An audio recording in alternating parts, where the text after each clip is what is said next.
Thank you.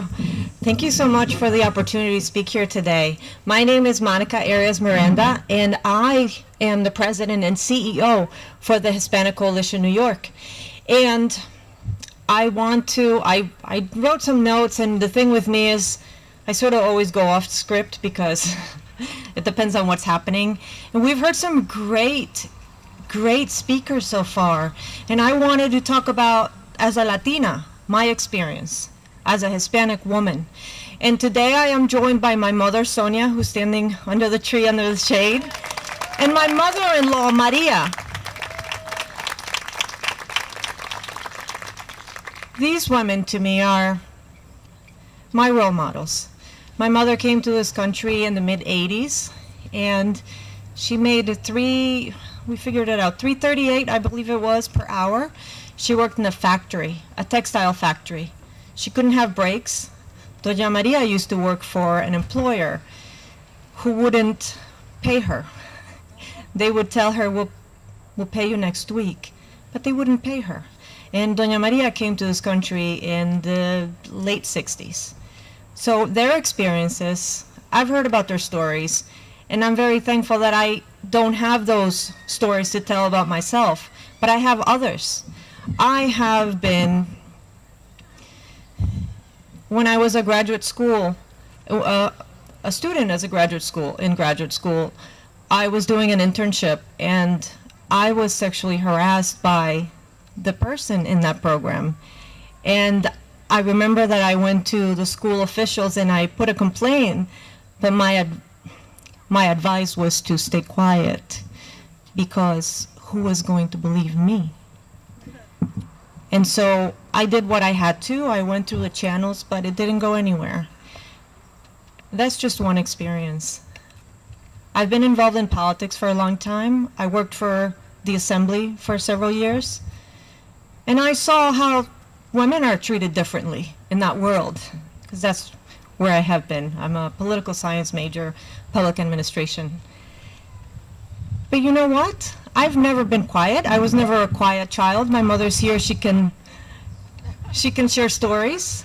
I was never quiet. I never took the just do it because I'm telling you to. I have never been quiet. I've never been afraid to speak. As a staffer, I was never afraid to speak, but it made me unpopular. And so, that's me. I'm labeled as a troublemaker. But you know what? I am going to be 42 this year. Doesn't seem possible. And you know what? I've learned that the word power is not a dirty word. I've learned that as a woman, I have power. And I am not afraid to say that. I've learned that as a woman, I can do anything I want to. And my mother brought me to this country because in our country, I don't know that I would have been able to have a master's degree or own my house at 28 or have a car or have the things that I have or even have 4 dogs who live with me in the house. But I've learned that if she could do what she did, she was a single mother raising 4 girls in this country. My mother was also subjected to a lot of abuses at her employment. She kept going, and she always spoke up. And so I think I take after my mom when it comes to that. But you know what? I saw it. And so just because we are immigrants and maybe we don't look the same, and my mother more so than I, that doesn't mean that we don't have rights. We come to this country because we want to enjoy the same rights. And I am a proud citizen of this country. This is my home. America is my home, and you know what? Women throughout history have fought so that I could be here speaking to all of you. 1920 doesn't seem that long ago, right? 1920 is not that long ago. Women died. Women were imprisoned because they wanted the right to vote. Women couldn't own homes, businesses, or property. Yes, I was right. When I was in school learning all these things, I thought, what? That just doesn't seem right. Women couldn't work. Women could work as bartenders only if the bar was owned by their husbands. Wow. I'm sure they didn't earn any salary, right? But you know what? We have power. We make up 51% of the population. 51%. Yes, and women make most decisions in the house. We do. We absolutely do, but why are we not taking that power? Don't be afraid to use the word power, because you know what? We have it. And the way that we can show that power is through our vote. If we have elected officials who are not listening to us, if we have elected officials who want to tell us what to do with our bodies, I think it's very simple. We just fire them, right? But you know what? It does require that we do something. That we go vote. I think that taking a couple of hours out of our day shouldn't be too much. And I know we all have different circumstances, but you know what? Let's vote. That is how we speak in this country, through our vote. So I want to see everybody out there voting.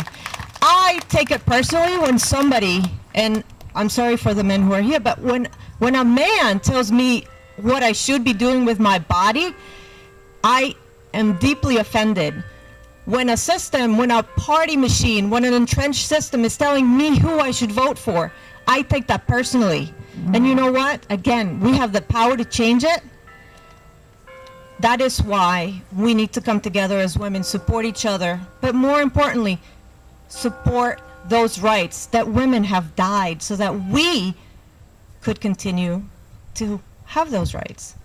So I invite all of you to please get your friends, family members, your neighbors, tell them how important it is to vote. We think it's not a big deal, but yes, it is a big deal. Let's vote.